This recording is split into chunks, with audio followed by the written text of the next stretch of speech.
સાથે ગુજરાત ફર્સ્ટનું બઝર વાગી ચૂક્યું છે અને મોટા સમાચાર પ્રાપ્ત થઈ રહ્યા છે। રાજકોટ શહેરની વાત કરીએ, ભાજપમાં એક સાથે ત્યાં તેર તૂટે જેવી સ્થિતિ છે। રાજકોટની આ પરિસ્થિતિ સૂત્રો તરફથી વિગત મળી રહી છે કે મહિલા મોરચાની 12 મહિલાઓએ 6 પાનાનો એક પત્ર તૈયાર કર્યો છે અને કેન્દ્રીય ગૃહમંત્રીને મળવા માટેનો સમય માંગ્યો છે। કોંગ્રેસમાંથી આવેલા નેતા અપમાન કરે છે તેવી ચર્ચાઓ છે। માન્યતા નેતાઓને મહત્વના હોદ્દાની લાહણી થઈ રહી છે એવા પણ આક્ષેપ છે। જો કે શાસક પક્ષના નેતા લીલાબેન જાદવે આ બાબતે કંઈ પણ બોલવાનો ઇનકાર કર્યો।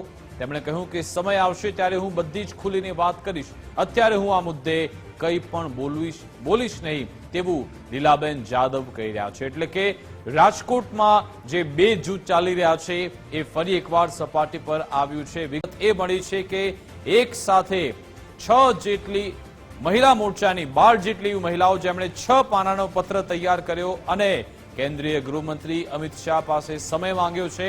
અને તમે અપડેટ જુઓ, ગૃહમંત્રી અમિત શાહ રાજકોટ આવેલા છે, કદાચ એ જ સમયગાળા દરમિયાન આ મહિલા મોરચા સાથે મુલાકાત પણ થઈ શકે છે।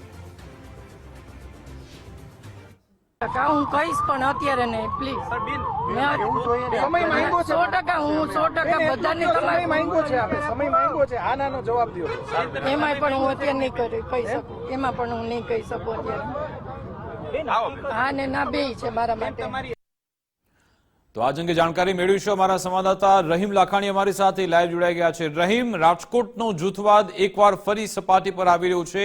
ગૃહમંત્રી અમિત શાહ રાજકોટ આવશે એ પહેલા મહિલા મોરચા તરફથી તેમનો સમય માંગવામાં આવ્યો છે। આખરે કઈ કઈ બાબતની એઓ રજૂઆત કરવા જઈ રહ્યા છે?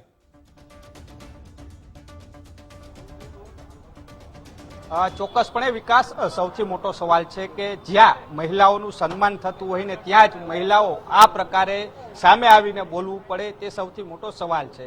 જોકે લીલુબેન જાદવ સ્પષ્ટ નથી બોલ્યા, પરંતુ તેના મૌનની અંદર પણ અનેક સવાલો છે તેના જવાબો મળી ચૂક્યા છે, કારણ કે તેમની આંખોમાં આંસુ પણ આવી ચૂક્યા હતા। બોલતા સમયે માત્ર પહેલા સવાલથી તે છે તેની આંખોમાં આંસુ આવ્યા એટલે સ્પષ્ટપણે તે ઘણું બધું કહી ચૂક્યા છે કે તેની સાથે શું થઈ રહ્યું છે।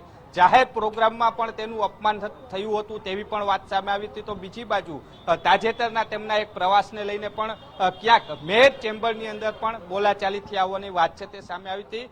શહેર પ્રમુખ છે માધવભાઈ, તેની સાથે જ વાત કરશું। માધવભાઈ, લીલુબેન જાદવની જે વાત આવી રહી છે સામે, નારાજગી અને અમિત શાહ મળવા સુધીની પણ વાત છે, શું કહેશો? આપના સુધી કોઈ વાત આવી છે? શું છે ને જે રીતના લીલુબેન જાદવની આંખોમાં આજે આંસુ આવી ગયા, કારણ કે મહિલાઓનું સન્માન થઈ રહ્યું છે ને ત્યાં આજે કઈક નારાજગી?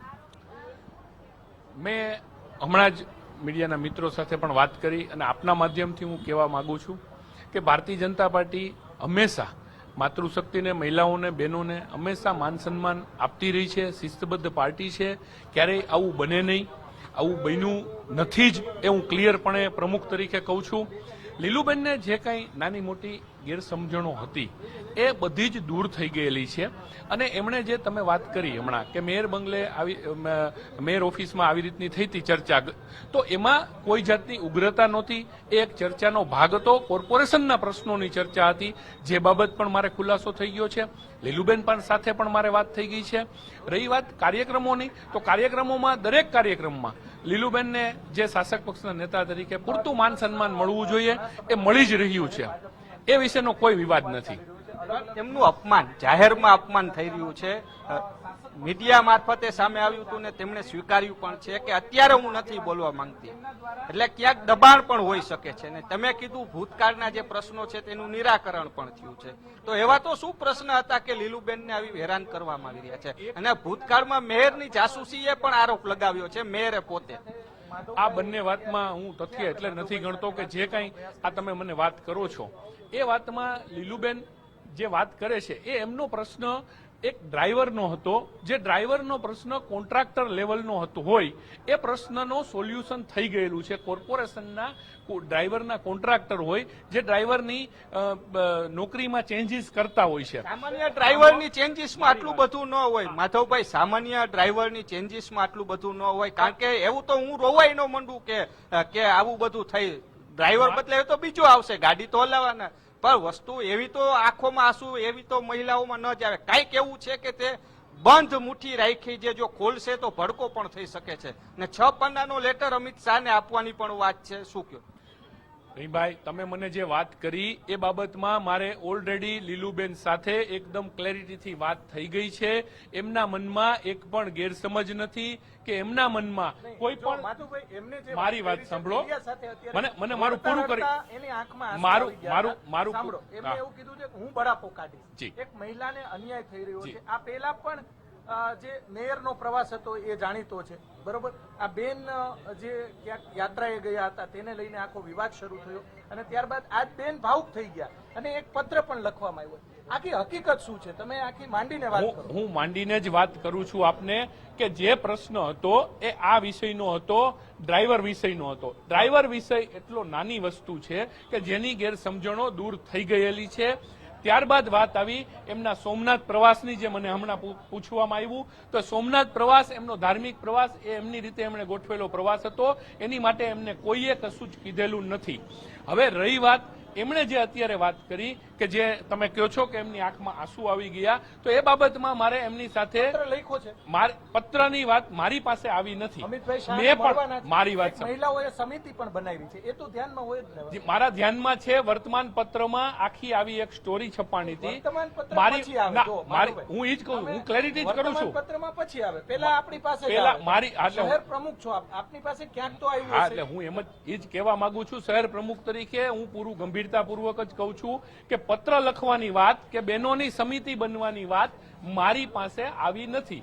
જે બાબત મેં ક્લેરિટીથી લીલુબેનને અત્યારે અહીંયા આવતી વખતે પણ ફોન કર્યો તો બેને મારી સાથે ખૂબ સારી રીતે વાત કરી કે ભાઈ હવે મારા મનમાં કોઈ વસ્તુ છે નહીં. મેં અત્યારે જે જવાબ દીધો કલાક પહેલા એની જ વાત કહું છું. હું એ જ વાત આખી પૂરી કરું છું બાપુ કે મારી સાથે એમણે વાત કરી કે હવે મારા મનમાં એવી કોઈ વાત છે નહીં કે જેને લીધે આવું કંઈ થઈ શકે. મને ક્યાંક ને ક્યાંક એવું લાગ્યું હતું, એનું નિરાકરણ થઈ ગયું છે અને હવે આ વાતનો કોઈ વિવાદ રહેતો નથી. આપ મારી આપને વિનંતી, આપ લીલુબેન સાથે પણ અત્યારે ટેલિફોનિક કે રૂબરૂ વાત કરી શકો છો. એમણે એમ કીધું કે હું સમય આવીએ બધું કહીશ છે, એટલે એનો મિનિંગ શું? જો કાંઈ ન હોય તો એમ કે કાંઈ નથી. એને સ્વીકાર્યું છે પણ હું સમય આવીએ કહીશ, એ સ્પષ્ટ બોલ્યા છે. એનો પણ હું જવાબ આપું કે તમને એને કીધું એ મેં પણ મીડિયા દ્વારા જોયું. મેં પણ એ ક્લિપ જોઈ કે એવું બોલ્યા, રાઈટ. તો મેં એમને પૂછ્યું કે આવું કઈ તમારા મનમાં હોય તો તમે મારી સુધી વાત મૂકી કેમ નથી? એટલે એમણે મને એવું કીધું કે મારા મનમાં અત્યારે હવે એવું કઈ છે નહીં અને મારા મનમાં કોઈ પ્રશ્નો રહેતા નથી. એટલે હવે પહેલા એવું કીધું હું તો ખુલ્લા પાડીશ એવું કીધું નહીં. એ મેં પણ સાંભળ્યું, હું તમને ક્યાં ના પાડું છું, પણ એમણે મને આવો ખુલાસો કર્યો. મારી સુધી બીજી કોઈ વાત આવી નથી, એમ કહું છું બાપુ. પેટ છૂટી વાત કરો. પેટમાં દુખે છે કોને? આમાં કોણ બેનને હેરાન કરે છે? અથવા તો બહેનોની આખી સમિતિ બની જાય. 12 બહેનોની સમિતિ, 12 બહેનોની સમિતિ બની એવી મારી પાસે એક પણ વિગત આવી નથી. એમને રાજકોટનું નો લખે, આપ જાણો છો. પણ હું રાજકોટના મીડિયાને આપ સારી રીતે જાણો. હું સારી રીતે ઓળખું છું. તમે યુવા કાળથી અમને બધાને જાણો. કોઈ સવાલ નથી. ખોટું ક્યાંયથી ઉપજાવી કાઢેલું તો અમે નો કઈ માધવભાઈએ સમિતિ બનાવી 12 જણાની. હું તમે કયો છો એમાં હું 1% વિરોધ નથી કરતો, પણ મારી પાસે પણ તમે જેમ વાત કરો છો એમ મારી પાસે વાત આવી છે. મેં મારી રીતે નહીં, પત્ર મારી પાસે નથી આવ્યો, હું ક્લિયર કહું. મારી પાસે નથી એટલે માંગી છે. પત્ર નથી આવ્યો મારી પાસે કે મને એવી કોઈ માહિતી નથી પ્રમુખ તરીકે કે અમિતભાઈ શાહ સાહેબ આવે છે તો એમને મળવાનો કોઈ સમય માંગ્યો હોય કે એમને મળવાનો ટાઈમ આપ્યો, એવી પ્રમુખ તરીકે મારી પાસે માહિતી નથી. એમ નહીં. એવું તો શું છે કે ભાજપની મહિલા મોરચાની મહિલાઓ નારાજ થાય છે ને 12 લોકોએ એકત્ર થવું પડે, એવું શું થયું? થઈ રહ્યું બહેનોની કઈ નારાજગી છે? 1% કોઈ જગ્યાએ નારાજગી છે નહીં ભાઈ.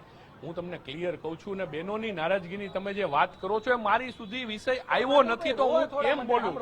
જો આટલા બધા પીઢ નેતા રોવા માંડતા હોય તો ક્યાંક તો એને રડવા માંડે. કોઈ બેન આટલા બધા મોટા નેતા, કોઈ સામાન્ય નાગરિક હોય તો હજી એને લાગી આવે. આ બેનને તો કંઈક મોટું વધારે થયું હોય તો જ લાગી આવે ને બિચારા. મને જે મારી પાસે જે માહિતી છે બાપુ એ મુજબ એમની સાથેના તમામ નાના મોટા સાવ નાની નાની વાતો જે હોય એ પણ ક્લેરિટી થઈ ગઈ છે. હવે કઈ રહેતું નથી, હવે કઈ રહેતું નથી. તો હવે એ આપ એને પૂછો, કેમ કે મેં એની હારે ક્લેરિટી કરી લીધી. પણ એની મારી સાથે હું એમ કહું છું કે મારે ફરીથી વાત એમની સાથે થઈ, એમના મનમાં હવે કઈ નથી અને હવે આ વિશે મારે ક્લેરિટી થઈ ગઈ છે. હવે મારે કઈ કહેવાનું રહેતું નથી. સંગઠનમાં નહીં, સંગઠનમાંથી છે કે આરએમસી માંથી કોણ કયા પદાધિકારીઓ હેરાન પરેશાન કરે? પણ કોઈ હેરાન પરેશાન પાર્ટીમાં કરતું નથી. ક્યાંથી મને કહો? પણ એ જવાબ એ આપી શકશે, એ હું નહીં આપી શકું. મારા એટલે માધવભાઈ મને કોઈ નારાજગી એને એમ બોલ્યા છે કે સમય આવ્યા હું કરીશ ખુલાસા, એટલે કાંઈક તો છે. જો એવું એ બોલ્યા છે એની બાબતની હું પણ એમની સાથે આજે ચર્ચા કરી લઈશ.